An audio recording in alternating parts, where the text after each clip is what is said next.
All right, welcome to today's episode of the Australian Lawn and Garden Podcast. I'm introducing the live event. This is a few weekends ago. We had a live event where we had Brenton from the Aussie Lawn over.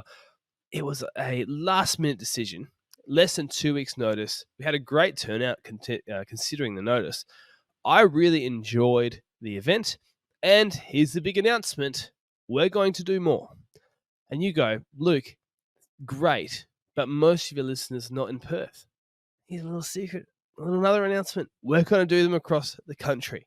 This winter, I haven't said this, I've been thinking about it, I've been planning it, I've been talking behind the scenes. We are going to do a live podcast tour in every major city except for maybe Darwin and maybe Hobart. But if we get enough interest, we'll even go there.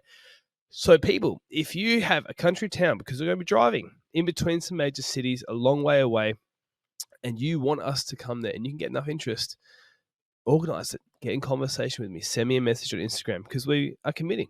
We're going to do a family trip, but do a lot of live podcasts, interview some great people on the road. In fact, I've already done what I'm calling a live podcast where I go to, you'll see this soon, I go to the facility or the place and do a podcast on site, and somebody actually shows me around and shows me how things happen, not just us talking over a video call. We're going to do a lot of them across the country, but we're also going to do live events where we have an expert or somebody like that, and we'll do a live podcast, meet and greet, get brands involved, all that kind of stuff. If you want to be involved and you want to know more info, jump on Instagram. That's where we're going to post a lot of that stuff, or Facebook, and send me a message. In addition, big thank you to Lawn Shed, because Lawn Shed had some great prizes for this. And Easy Flow also had some great prices. Mo Master gave away some stubby holders and hats and things like that. So just a shout out to those brands for being very, very supportive of what the podcast is doing.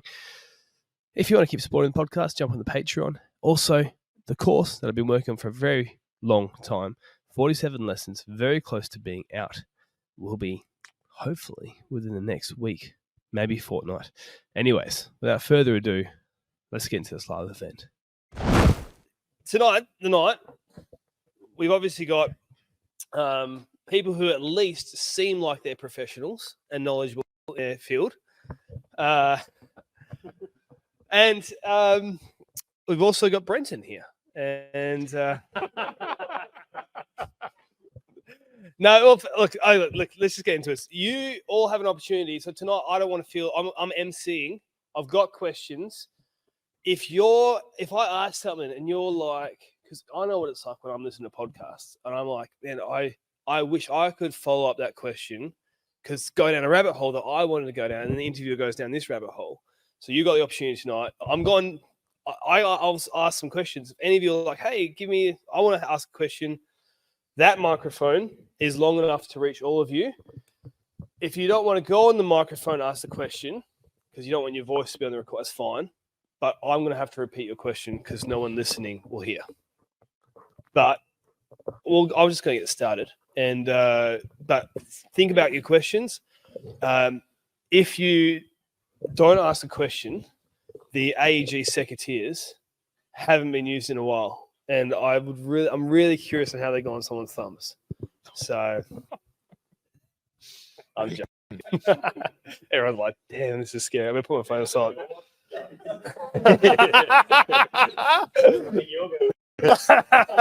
Yes. You guys walk out there, the gates are locked. There's someone in a weird robe standing out there. Nothing creepy at all. Well, firstly, Brenton, you got the microphone. You're the guest over here. What's WA like? I've really enjoyed it. So it's my second time to WA. The first time was probably as a kid with mum and dad. We did a big caravan adventure from the East Coast all the way over here up to Monkey Mia. The only thing I remember about Perth in those days was the fact that nothing was open on Sunday, including fuel stations, because dad was freaking out about fuel. Gee. So coming back now, it's really chilled out. Like I've only got was it Thursday? Thursday. Yep. Really chilled out. Like everyone's like, the traffic is really good. Except for that one time. That was randomly weird. Yeah, but I mean, even people just let you merge, and people actually wave, and they don't try to cut you off. Or people say thank you. Yeah, they said people wave when they're crossing the zebra crossing. Because Brendan's been with the car, and he's been saying all this stuff that he's been pointing out, and I'm like, oh yeah, like that is weird. That is different. Yeah. But we were just down at the intersection over there, right? And this guy had right of way. And so we stopped. And then he waved at us and said, thank you. Yeah, it's like, you've got right away, buddy. I'm And he's like, thanks. we just followed the law. What are you talking about? But now I'm noticing stuff. You're like, you're asking questions about bloody number plates and Yeah, so all these sort of stuff. But yeah, no, it's just funny the differences because it's the same country, but it's worlds apart. But even like with the lawn stuff, because we're doing this aerator test today. So I'm sure I told you all already, but for those who are listening who don't know, this is why there's so many aerators here. We went from everything from the Saxon bloody $9 spiky shoes all the way up to the 70 grand tractor and, vertidrain. Thanks, Andrew, for driving up 2 hours plus then the extra trip to Bunnings and the struggle in the car park with a 15 century long truck to get a $9 set of. He says he long again. We can't. Nah, he almost took his rage out on a Tesla, but it was funny. You had 120 grand worth of aerator gear in the back, and the Bunnings that we went to didn't have the Saxon sandals, so he went in there with a Procore and a Vertidrain and a tractor to buy the $9 sandals. But we did this test anyway, and you're like, why do you even need to aerate? Like the sand is so soft compared to clay. So what was you thinking with that? Because we don't even know what it's like to have clay. Well, I didn't realize how sandy it was here. It's just literally this place is like a sand dune. Yep. It's like, why are you even co-aerating? It's like, you could push a screwdriver into this ground here. Mm-hmm. As home, you could hit it with a hammer and it's still not going in the ground. It's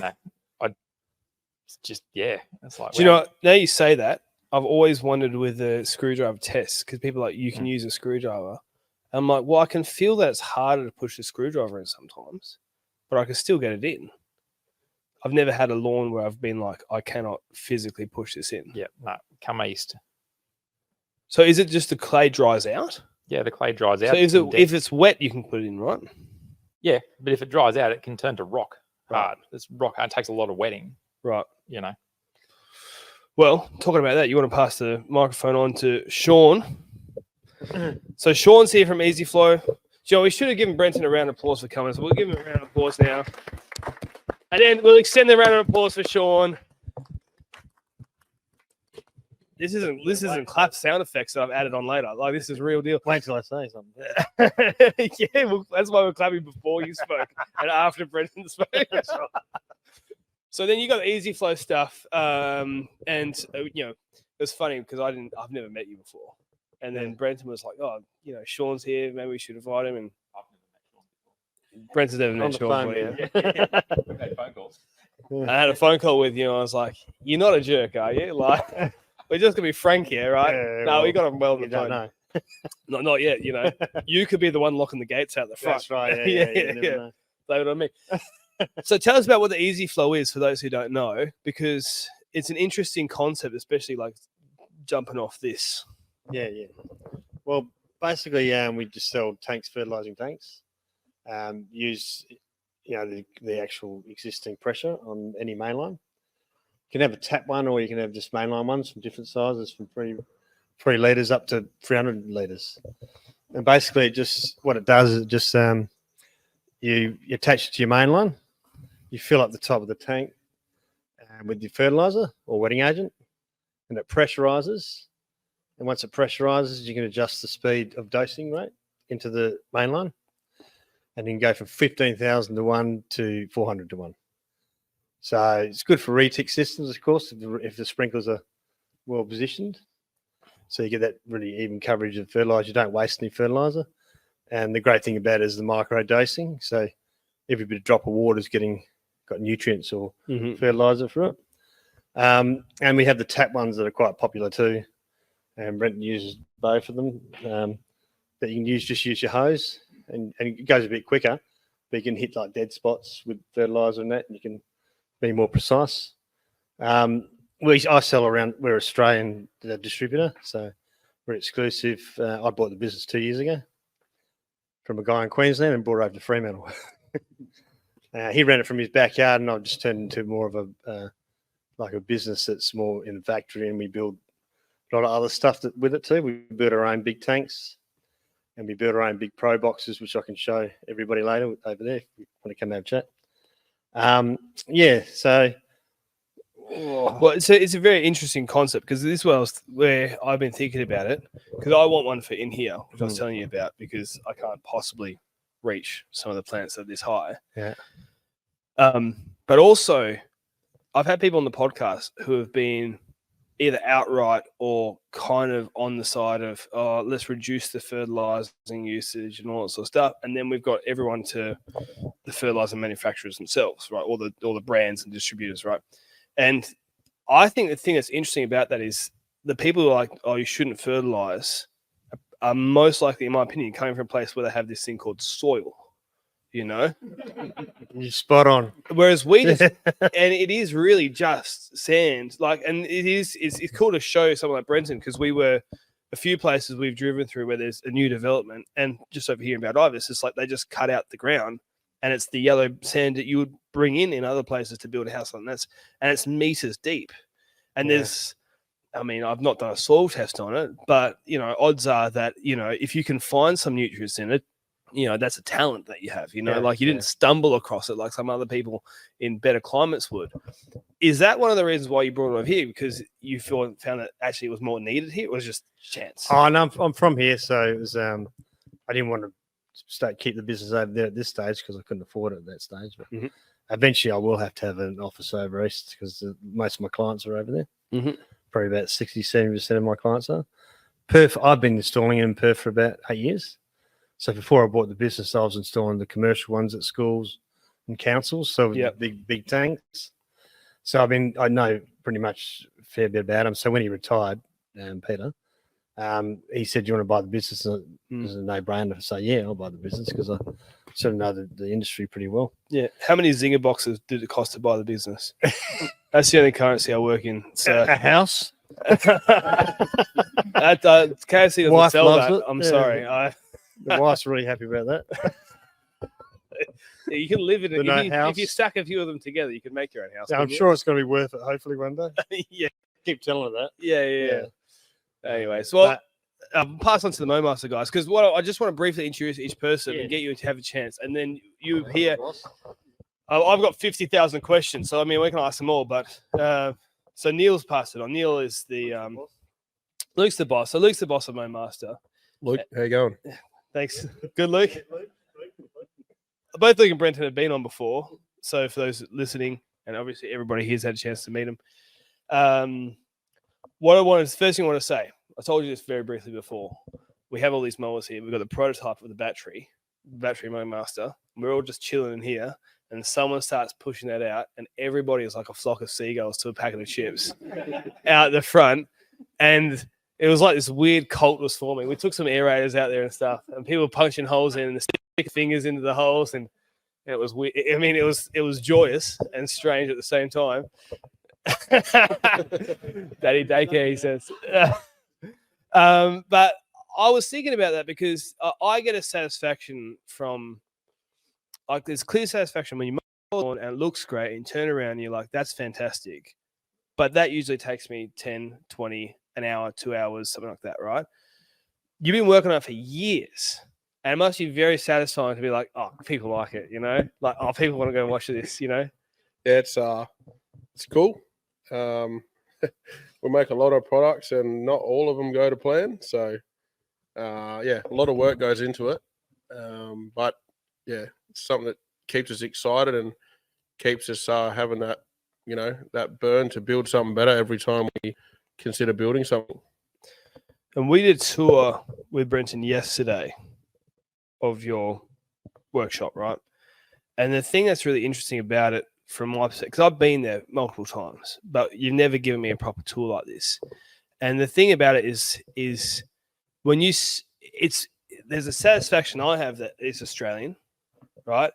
But also, like, there are these, I can see the different prototype stuff that you had in there that we didn't put on camera, but it's you have other versions and then you make it better, and you have other versions and you make it better. And I think a lot of brands would be like, oh, we got to rush to market. we've got all that sort of stuff. So that prototype, how old is that? Oh, this is the one we got here today. That's about 3 years old from we first got the Honda EGX series engines. That's actually been on a cricket pitch mower since we got it 3 years ago. But we've tried it on various other cylinder mowers and stuff like that. And yeah, we just want to make sure that it meted our expectations before we went to market with the machine. And we're very happy with it. I think it's cool. I think it's cool that you're like, I would prefer you've got it, and people have used that, right? And did anybody use that today and be like, this is rubbish?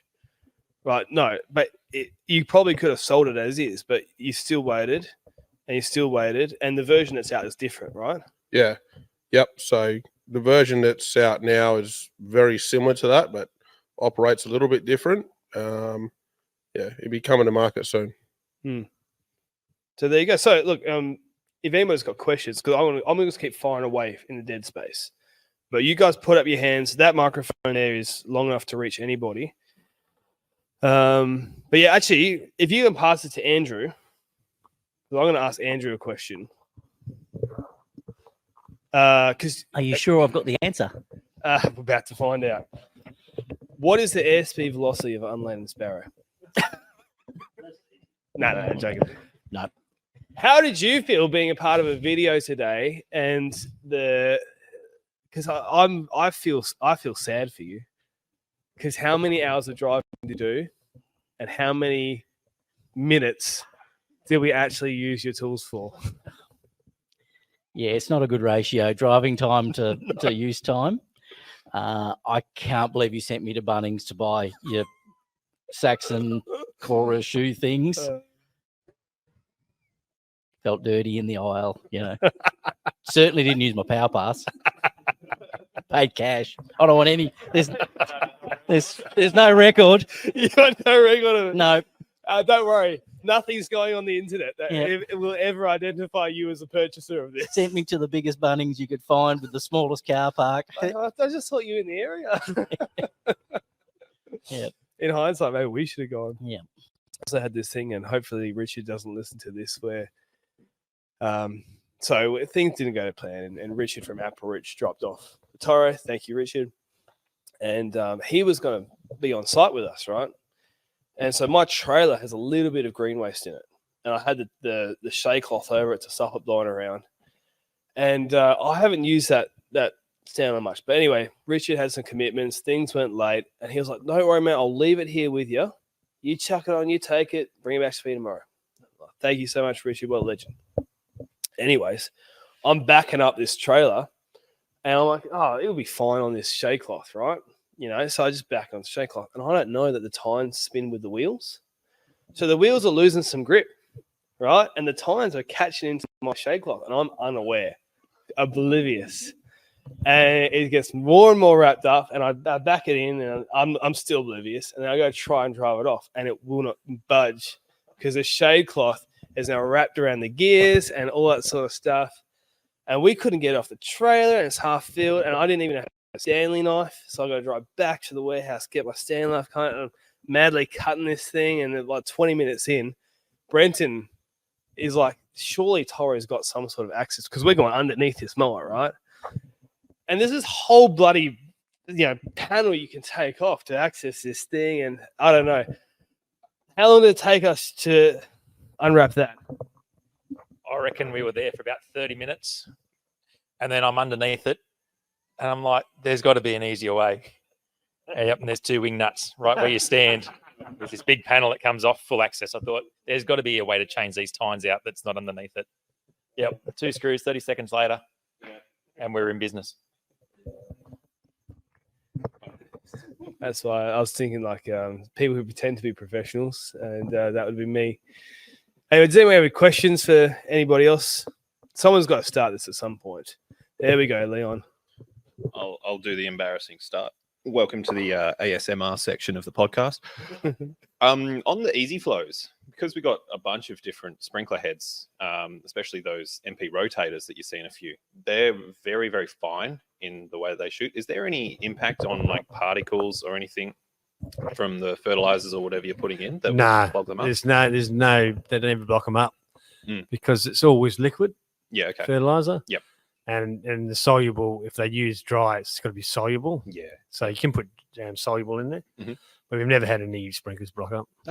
Sweet. Yeah. And the second question, if that's all right, but to Luke, just to get things moving. Yeah, mate. On the MoMasters with that new EGX engine that you've got, is that kind of like a standard size where you can bolt just another GX engine onto that if you were to plug and play, unbolt, rebolt? Or is there a bit Not of really. adaptation? It's not going to bolt up to if you had one on an existing mower one. Yep. And especially on our machine, it's a whole different transmission and drive system Right. to sort of, handle the power output and stuff like that. Yeah, cool. The gearing and stuff like that's all different. So Yeah. it's not really adaptable, unfortunately. No, that's all right. I've seen, because there's a couple of other companies coming to market with the horizontal shaft engines with taking batteries now. So I was wondering how much plug and play there is in between them. But it sounds like that one's locked and loaded for Honda and staying as a Honda setup. This particular one, I'm not sure for other applications, like other stuff they may use it on, but Yep. for our product, it's completely different. It's close, but it's different. Yeah, cool. Yep. Thanks, mate. No worries. Now I've got two microphones. Well, Sean, because I was going to ask, because you were like, well, it's got to be soluble to go through, right? Yeah. Is there something stupid that I shouldn't put in there that perhaps I might put in other, like a sprayer or something like that, And as long as it's soluble, mixes with water. Yep. And you can't put granules, of course. Yep. Some people have put granules in there. It will take 2 years to. Like a urea that dissolves or something like that? Yeah, something that is actually turns and can mix with water and actually becomes liquid. Yep. Because there's in the system, it's got an agitator, Mhm. so you can have liquid or agitator, and what happens? The water goes in the tank and mixes it as it goes out. Mhm. The only hardest thing about the tanks is they always got to have liquid in them. They can't have any air. So as soon as Okay. you fill them, or you put only a little bit of fertilizer, you got to fill the rest up with water because they won't work without the Sure. water because the PSI gets too high and can break things. So can I ask you some dumb questions then? Can I put PGR in it? PGR. Plant growth regulator. Has anybody ever done that? I don't know. I- Expert. I would suggest not, because it needs a really fine, misty sort of application, not a coarse water droplet. And I'd probably also say you wouldn't be putting iron products through it, because as soon as it hits someone's car going past or the driveway or mower strips, all that sort of stuff. But I think soil wetters, I think liquid fertilizers, humic acids, Yeah. kelp. The thing about it is the getting back to stain. I haven't seen any stain, but because it's such a low dosage, like the fastest is 400 to 1. Mm. Others, the hose is different, of course. Mm. But it still mixes quite, so it's quite fine. But most people put the easy flow on 15,000 to 1 slow, because it's just micro doses, and so you probably, if you put it on fast, it might get some staining. But Mm. I haven't seen any staining, but you never know. But because the iron stuff, yeah. I mean, obviously, well, at school over or something like that, there's nothing that's going to hit, That's right. Yeah, that's right. so it's fine. But it is around houses and stuff. Do you find that because a lot of these, like, so say if you took like a straight nitrogen, right, and you were just microdosing your nitrogen, what if you had, because the nitrogen we've got up there, which is called Safe N, it has something called VAM, which is mycorrhizal fungi in it, right? And it smells weird, right? And everything that's got this fungi in it smells weird. Hmm. And I wonder if like stuff like that, because a lot of these companies are putting the organics into it. Do you know about that stuff staining? You know about the stuff building up, like not even a stain, maybe just weird residue or brown or something like that? I've never had anybody tell me that it stains in all the units we've had. But I don't know, have you heard anybody say? Because we've got quite a few, a few thousand out there. No one's, and I've put a lot in myself, and I've never seen any staining. I mean, I'm using biofish kelp, and wetters at the moment for the water corp, and they smell, but they don't. No, nothing stained. I think if it's more solid, it was really faster than 400 to 1, maybe. Yep. but I've never seen any easy flow that I've ever put in stain at all. Right. Anybody got any other questions so far? Anthony? Shorter one. How does the easy flow go with the thick soil wetters? Like, the soil wetters that are like the honey consistency. Yeah. How does it push them through? Does it have any issues there? And no, they've all wetting agents that seem to be the best to go for the easy flow. When we're doing the schools, we used to put wetting agents in all the schools, and the Netherlands Council, they've got 40 units, and that's what they used it for, and in all their units, and they never had any problems with them. So there's no glugging up through the system or anything like that. Nah. Okay. No, it goes through really well, wetting agents. It's just when you start to use the thicker organics, like the concentrated sea salts and things like that. Mm. And we just tell people, we recommend people to put the agitator on. Yep. Even though it's not soluble, it's still thick liquid, so it still mixes it at the bottom because it's getting thicker these days. Yeah, it is. Yeah. Yeah. Cool. Thanks. Luke, got a question for you. So someone can pass that around. I did have a for third it. microphone, but then I didn't have 3 long cables, so I didn't know what to do. What can you tell us about stuff that's you're designing that's coming out that you haven't really released? Stuff that is, Well, I don't know if we can go to air on that. oh, do you know what? Can I cut this out? I can cut this out anyway, right? Because that's that little thing that was on that table yesterday that I was like, man, I could justify buying that. Do you know what I'm talking about? Go on. I'm cutting this out if it's not right. That little grooming reel on the front of the mower, Oh, yeah. that's cool. Yeah, we can talk about that. Oh, That's all good. sweet. So I'll describe it for people, right? A lot of golf course mowers, they have this little some people have a teasing brush, and some people have like an actual motorized. If you've seen like a vertimower, just think of a mini vertimower blade set, and it's sitting just in front of the Of the cylinder cutting mower. reel, yeah. And it's like, that's cool. Yeah, that's just a new model we're doing with an inbuilt groomer, which is all fully adjustable. So you can, if you don't want to be aggressive with it, you just raise it up.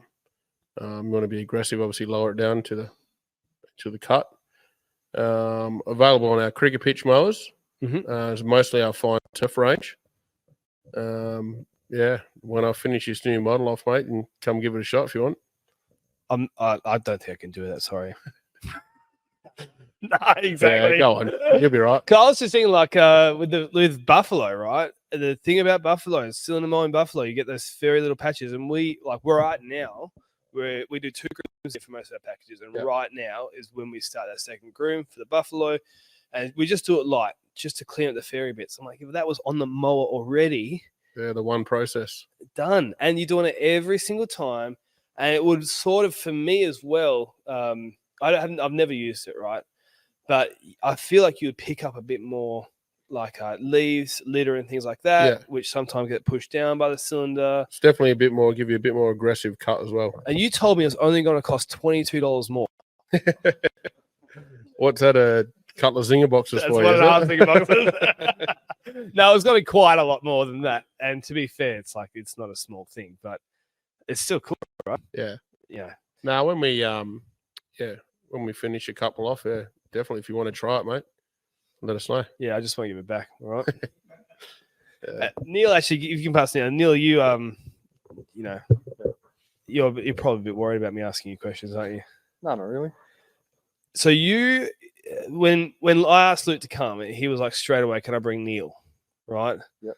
So he obviously has a lot of trust and faith in you and your knowledge, and you said that yesterday when we were talking, you've been doing this since you were, left school. You left school early and went straight into, well, not necessarily MoMaster, but mechanic stuff and stuff. So what's it like working at MoMaster?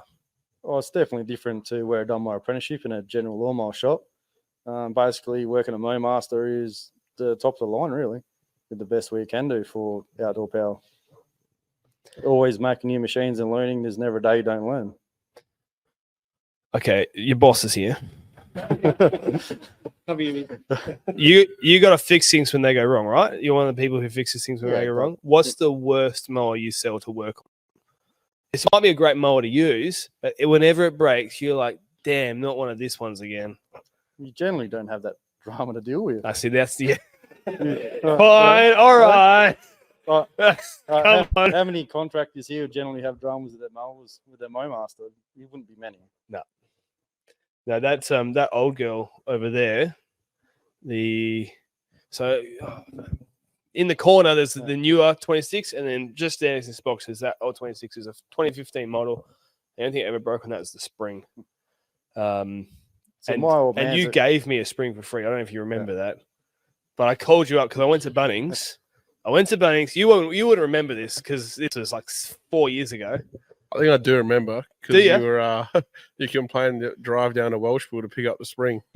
Did I?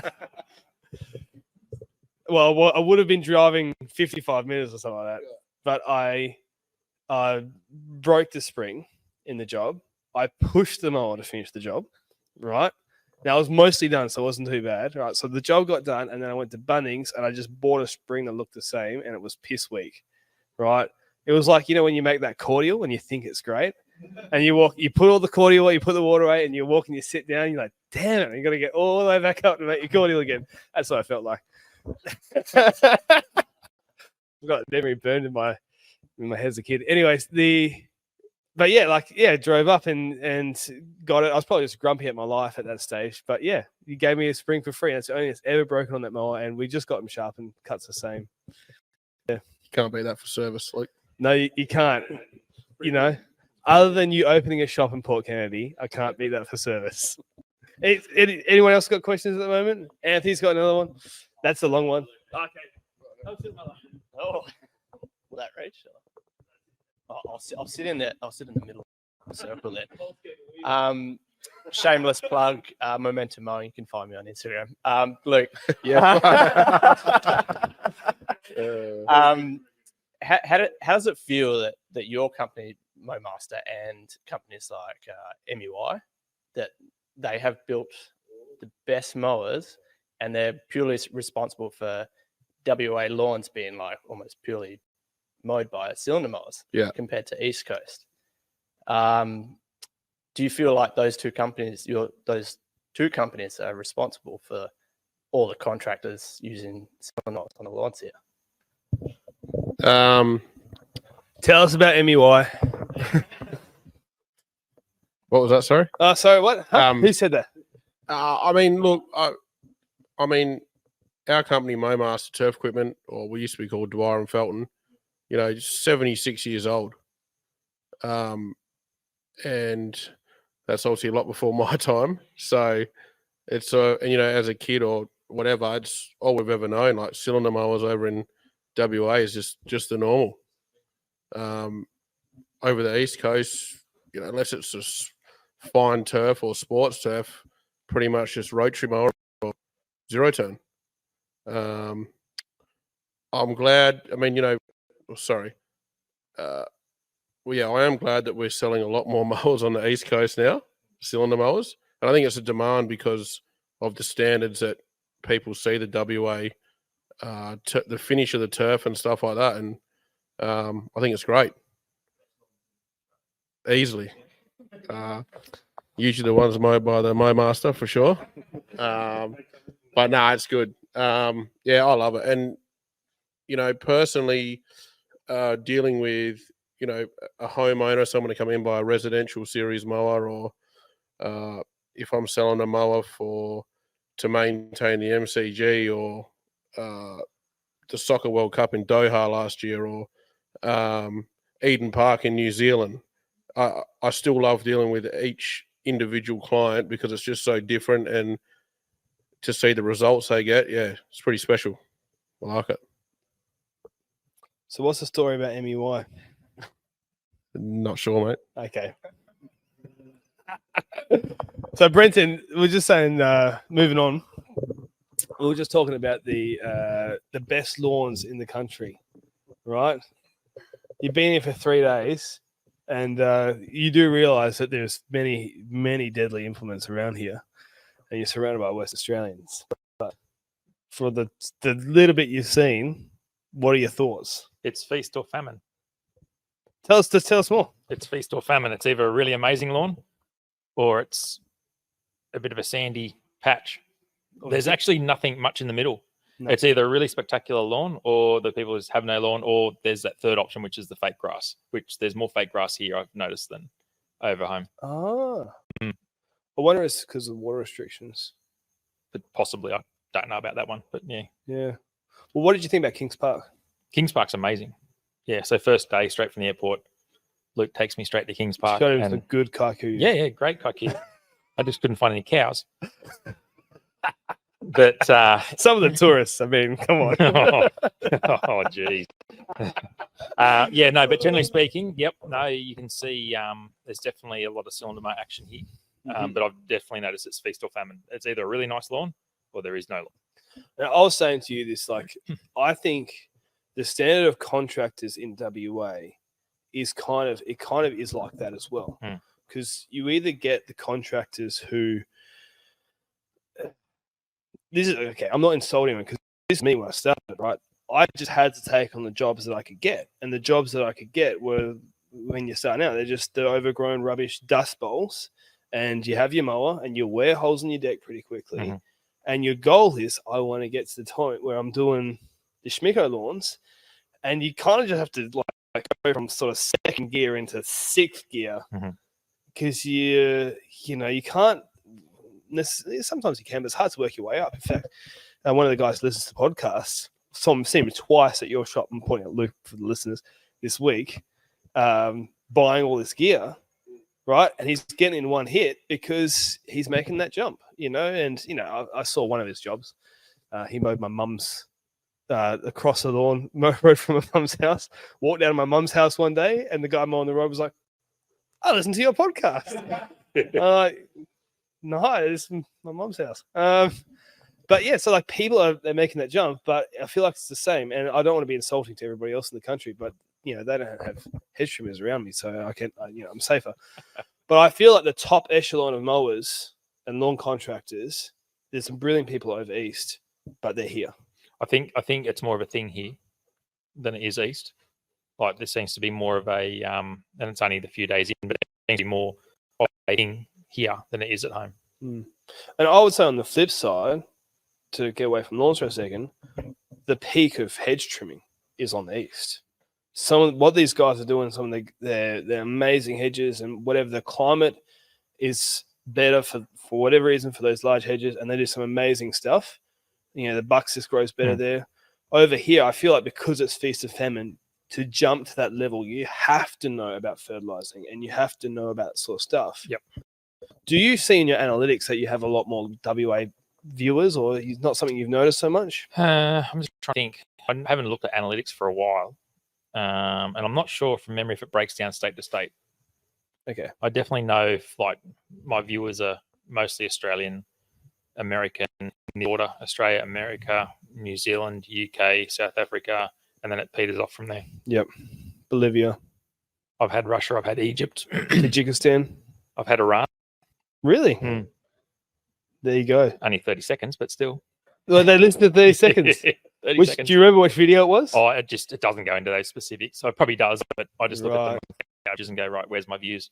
Places like Norway and stuff like that. That's so strange. Yeah, Sweden. Yeah. I wonder if you've ever had, because you do work with brands and stuff like that, if you've ever made a sale. I said, if the Easy Flow ever been sold to Norway because of one of Brenton's videos? Just say yes. Yeah. Do you get extra commission for the international sale? Do you want to take the mic? I think you've sold a few of our easy flows over the years. Yeah. Done a couple of good videos. Anybody else got questions? I mean, Lee Anthony could just. Next week, I want a break. You want to take over, guys? No? That's the question. I'm going to sing a song. That's a Scamming. threat and a half. Scammon. Anthony again. Yeah, it's Anthony from Memento. Other people are missing this opportunity for free advertising, and I can't be stuffed cutting it out. Brenton, how has YouTube changed life for you? I mean, it's not like it's probably a massive life change, but what opportunities has it given to you? Oh, I guess I'm here now for one. But basically, no, it's been an interesting journey because it was something that I'd never ever thought was my thing. So I sort of got roped into it, and it sort of just snowballed a bit from there. And then approached by a few people, Toro and a few others along the line, John Deere just recently. So a few people like that. Had a few sort of adventures to like turf conferences and stuff. So it gives you a lot of opportunity to go and meet and sort of interact with a lot of people in the same industry and the same interests. And I work in the mining industry back home, and I don't really talk about the YouTube side a great deal, but it's amazing the amount of people that actually watch and sort of come up, and that's weird. Or I live in a small town, so it's also that sort of same situation. I don't overly promote it locally. I just let it do its thing. But yeah, you sort of get picked out of the crowd a little bit, and you're like a local YouTube celebrity. Yeah, but it takes a little bit of adjustment. Like it's not. It still feels awkward because I just do my thing. Like I just do my thing. So I tell a story, or I do what I'm doing, and I just video it. So that's cool. Has a lawn contractor across the road from your mum's house noticed you? Or recognised you? Or anybody else? Do get a few drive past, and I don't know if it was legit or sneaky, but I did get a flyer in my letterbox one day offering their services. That's clever. That's like Anthony dropping his momentum mowing thing halfway through the podcast 17 times. Yeah, that's it. Somebody follow him and just give him some hate comments. All right, okay. Let it backfire. So the other thing you told me, I don't know if this was on air or something before, but you didn't even tell your mates when you started your YouTube video to start off with, right? Yeah, no, I told nobody because I was like, oh, this is really embarrassing. Like at first, I remember when I first started, when I do stuff out the front, if I hear a car coming, I just put the camera away and go inside till the car got past. But here I was the other day walking through Sydney Airport, talking to myself on a camera. Yeah. Not even giving it a second thought. And it's like, oh, I don't care. Like, I don't know these people. I don't know them anything. Like, I'm just doing my thing and they're doing their thing. But yeah, it was that first few days. It was like, there's a car coming. I can hear it. I'm going inside. But yeah. Yeah, it's interesting. Like, I talked to Ben, and obviously Ben's got a massive following, and Tim the Lawnmower Man, enormous followings and stuff like that. I know that they get noticed. And it's so weird that is a famous person today. It's not very famous, is it? It's not, but it's also like, I love that that's how the internet works. That it used to be that you would have this message to the masses, which was watered down to sell products. And when it comes to home and garden advice, right, specifically, and it was really just the guys on Better Homes and Gardens or Gardening Australia. And, I liked watching those shows as a kid for sure. But you never got the deep stuff. No one was ever going to talk about a motor or an easy flow. I mean, maybe every now and then, somebody might talk about your cricket roller or something, but now people will sit and listen to an hour and a half podcast. They will sit and watch your videos, 20 minutes on how to use a fungicide, or this is how I'm cutting my zoysia, and, I've got this weird grass that I threw in at some point, and it's like, it's not like what it's, not clickbaity. It's not, it's just, but then, people follow it. It's strange. The whole thing's strange. It is. And it's also getting back to what Anthony was asking before. Probably one of the weirdest things about this whole journey is people come up to you and start talking to you like you know them. Yeah. And it's like, and they're telling you their story, and it's like, hey, Brenton, how you going? It's like, hi. Like, it's this really awkward moment where, like, they think they know everything about you because of what they see on a screen. Yeah. And it's like, oh, what have I said? Did I say that? But yeah, Well, Dale, where are you, Dale? You brought up something in a podcast where you were like, you said this. Were you having a crack at me?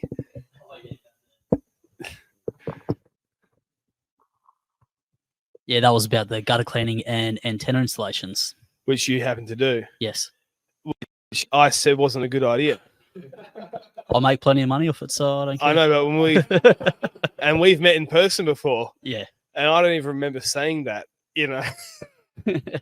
But look, I mean, I fabricated some story about a book I read. No, it's true. There was a story that I told him about a book, which is probably what was coming into my mind about it. But it is like when you were saying that to me, I think Anthony or Ash messaged me once, and they were like, "Hey, you said there was a story. I was about a contract that I had," and I was like, "Oh, I'm not going to mention the name of this company." And they were like, "What was that thing you said you couldn't say on that podcast?" And I was like, "I don't know what I said. I recorded that a week ago. It was 2 hours long." And anyways, the internet's weird. That's all I had to say. But you've got the microphone now, Dale, so no questions? Yeah, no, I've got nothing. Yeah, quick. Delco Services. There you So go. do lawn maintenance, gutter cleaning, and Antennas. antenna installations. Mike, you've got to hold the microphone now. I got nothing for you, Luke. Thanks very much. I'm just happy to be here. I'm just saying thank you for cooking all the food. Well, you told me Jamie Drury was going to be here. That's the only reason why I did it. Jamie Joey, he would never. I don't think he's going to answer any of my I messages. wouldn't even bother if I had known it was this lot. It was just me. But no, thank you for coming along and for bringing all the food. Hey, round of applause for that. Pleasure. He did at his own expense. We're not exactly breaking the bank on this entire thing, but thank you everyone who contributed as well. We can keep going for hours now. Does anybody else have questions that they want to ask? Pass it around. I know people, we're not even got you on camera. So I think Neil feels guilty there in the corner. I suppose I can add one more, but it's not targeted at you. That's right. No, it's not. Don't even think about it. Leon here. You go for You'll it. struggle to find me at Leon's Mowing Machinery on Instagram. just go look up Ash at Momentum Mow. Anthony. Oh, wrong guy. They've merged together. But it's on that point for you guys that are really good at self-publishing, putting yourself out there, putting your face on stuff. Like you Instagram post, Anthony, all the flipping time. Like it's always like the first two things I'll see whenever I check Facebook is, oh, Luke's posted something. Is that like a mental shift that you decided to like really go on heavy on the self-publishing stuff, or has that just always been like a natural thing for you? Yeah, well, this because of my health condition, right? So because for those of the podcast stuff, because I have an autoimmune disease, I went from being very healthy, couldn't work at all for 2.5 years, changed some stuff in my diet, and now I can do some work, and I can do stuff like this, right? But I pretty much there would be weeks I didn't leave my house, and there's no guarantee that I'm going to be like I am now for the rest of my life, and so. I love the industry. I love doing this sort of stuff. And there was two sides of it. One, I started the podcast because no one else was doing the interviews that I was doing. Like no one had interviewed, Ben Sims, the first episode. No one had done him. I don't think you had been interviewed on a podcast before. Had you? Oh, I didn't do my research well enough. Australian one or US or yeah, see, there we go. Oh, no, of course. Yeah, no, I knew that one. But even Lawrence, I love what Joe's doing, but he's bloody 25 minutes long. I'm like, give me more information. But no, I did know that one. I've forgotten about it. But like there's so many great people. Damien Hoff, Adelaide Oval is no one. Matt Oliver at Suncorp. And these guys, like, there's such buttons. So no one's interviewing them, so I wanted to do that. And then I was like, do you know what?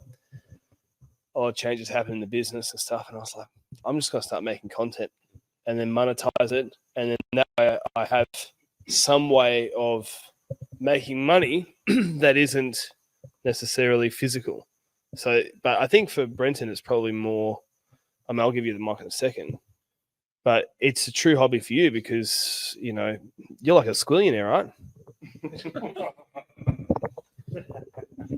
I don't know about that. I think you need to be more research in that sense. But yeah, I mean, for now, for me, it is more of a hobby. I am obviously a greenkeeper by trade. Sort of give that trade up a few years ago now, but no, for me at the moment, it is just me just enjoying the trade at my own pace and doing my own thing. But if it goes further then so be it.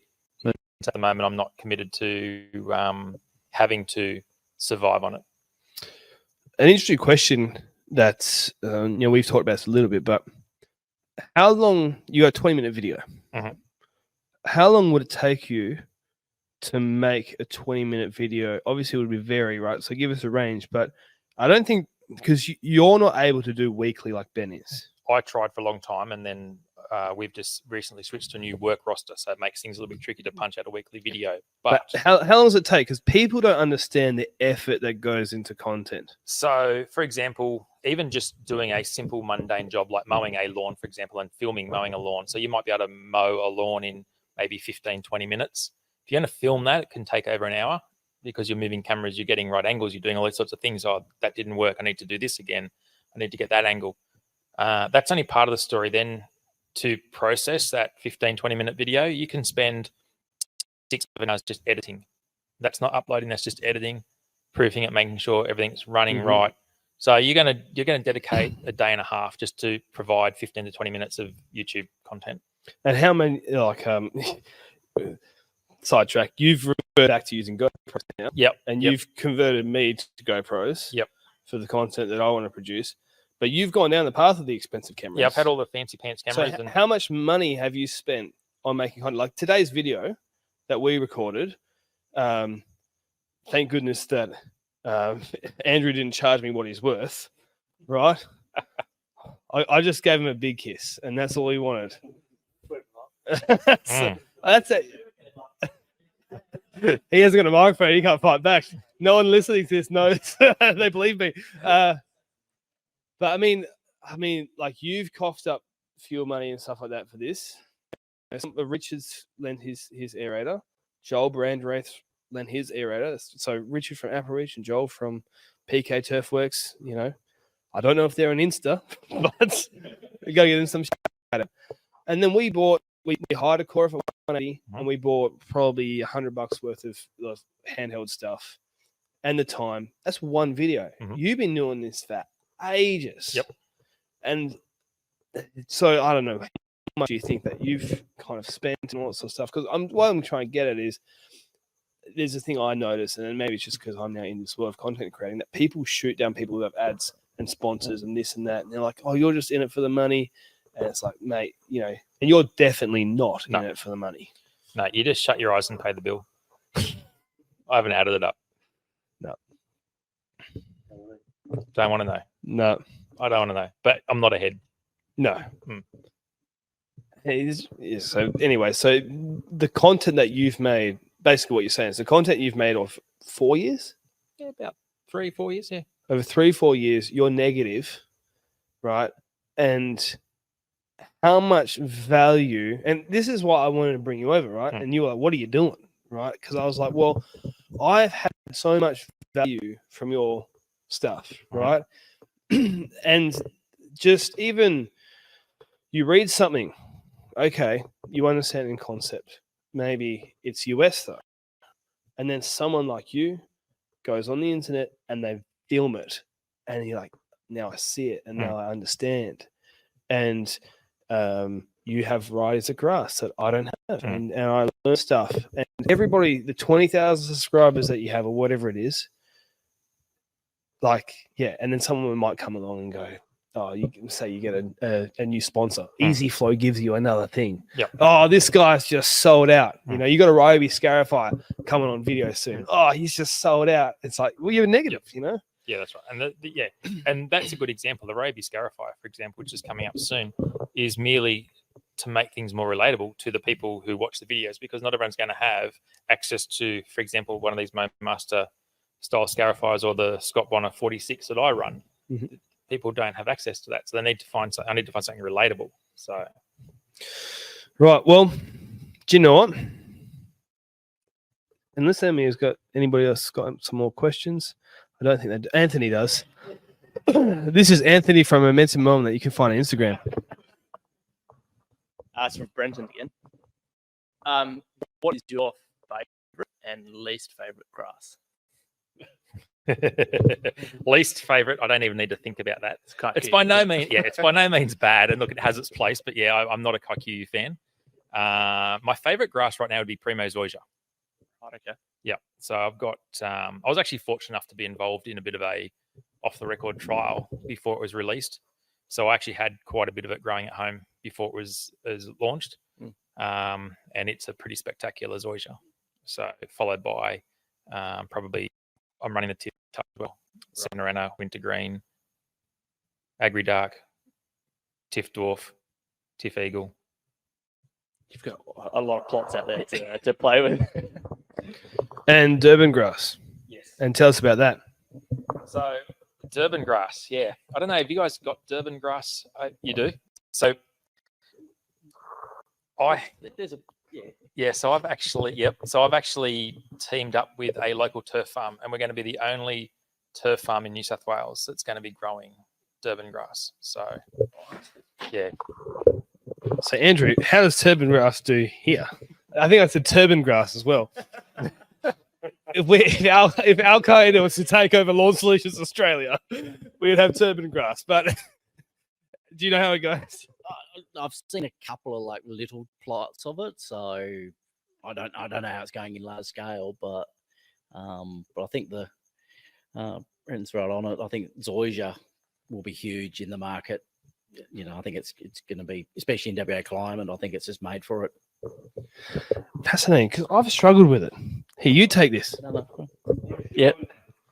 See, I agree. I think there's a market here for zoysia, and I spoke to Luke about this, and Luke's like, no, it doesn't do well here, but I can't see how that's right. I reckon with the varieties, like as a residential lawn, Yep. Color, easy, you can hammer it. Yep. And it just comes back for more. Someone's wanting to say something. I mean, Lawn Solutions isn't going to sell me anything if I just said turban grass. But no, they're not. But you know, linking the Taliban and the companies are a great move. But I am because I had a chat with Joe, and he was talking to me about it, and I've always struggled with me. So and Andrew, who's on the microphone, is for those who listen to podcasts, you may not have had the right zoysia. I mean, the zoysia is the biggest cultivar of turf grass in the world. There's so many varieties of it, and they're cross-pollinating, or you know, the genetic guys are working with it. So I think it's just probably finding the right one. You know, ultimately we could end up with our own WA variety. Yep. Is that just cockatoo relabeled? I mean, but Brent, I reckon it'd be a pretty good idea if we were to go to a house, sail in a day or two that had a zoysia backyard. You know, maybe we'll film some content there. What do you reckon? Am I getting stitched up here?